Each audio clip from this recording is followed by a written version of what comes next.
Assalamualaikum warahmatullahi wabarakatuh. Halo sobat pemirsa, kembali lagi di channel Lingkup Info. Bagaimana kabar sobat pemirsa semuanya?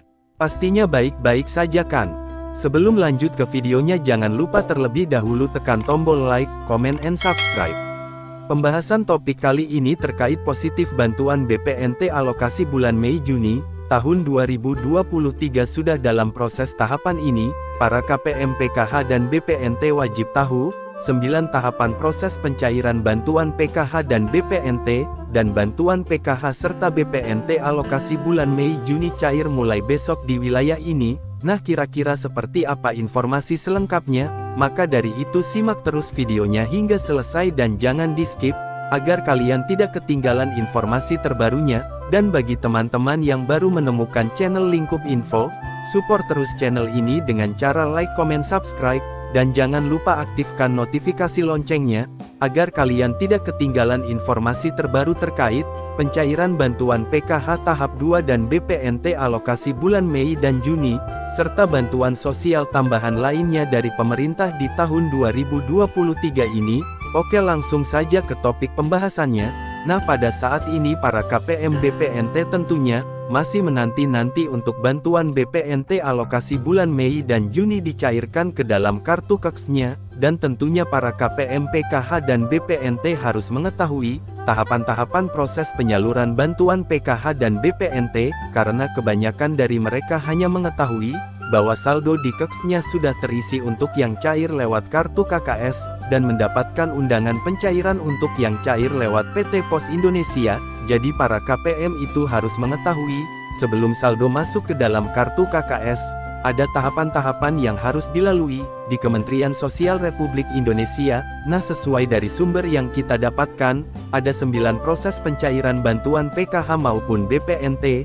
Nah, kira-kira seperti apa 9 proses pencairan tersebut? Nah, untuk tahapan yang pertama, data disiapkan oleh Pusdatin, atau Pusat Data dan Informasi Kesejahteraan Sosial Kemensos Indonesia, di mana data ini diambil dari aplikasi 6NG, yang sudah dilakukan perbaikan data oleh pemerintah daerah. Jadi setiap bulannya pemerintah daerah itu melakukan verifikasi kelayakan para penerima bantuan sosial di aplikasi 6NG. Kemudian untuk tahapan yang kedua ada pengecekan OMSPAN dari pihak penyalur, baik Bank Himbaran maupun PT Pos Indonesia. Kemudian untuk yang ketiga ada yang namanya batch SAS, untuk bantuan PKH di Dirjen Linjamsos, dan untuk bantuan BPNT di Dirjen Dayasos. Kemudian untuk tahapan yang keempat pengecekan di aplikasi Sakti, Kementerian Keuangan Republik Indonesia, yang memeriksa adalah Dirjen Linjamsos untuk bantuan PKH, dan Dirjen Dayasos untuk bantuan BPNT. Kemudian untuk tahapan yang kelima, setelah dilakukan pengecekan di aplikasi Sakti, dari Dirjen Linjamsos atau Dirjen Dayasos, itu dilakukan penerbitan surat perintah pembayaran atau SPP.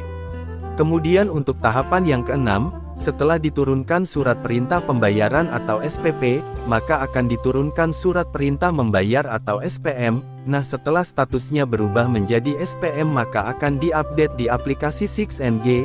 Nah, kemudian untuk tahap yang ketujuh, setelah statusnya SPM maka diturunkan SP2D atau surat perintah penyaluran dana, dan riwayatnya juga terupdate di aplikasi 6NG, dan di laman cekbansos.kemensos.go.id ini tidak dapat dilihat untuk perubahan statusnya. Dan setelah itu masuk ke tahapan yang ke-8, yaitu pemindah bukuan ke rekening KPM.